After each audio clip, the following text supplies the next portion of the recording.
Hey everyone, in this video I'll show you how to sync audio and video in iMovie, so let's get started. First, you have to open up iMovie and get inside your project, and the easiest way is when you have some video clip and it has no audio, you will just need to pull in the video and the audio. Here's my video and I'm going to pull the audio over and it will exactly match up. Now my audio and video are synced together.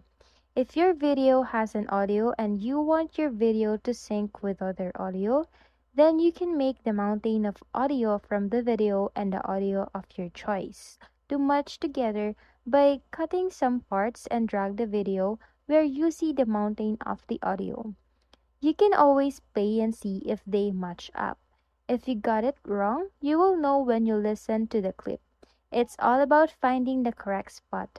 That's it guys, I hope this video helped you out. Thanks for watching and see you again on the next one. Bye!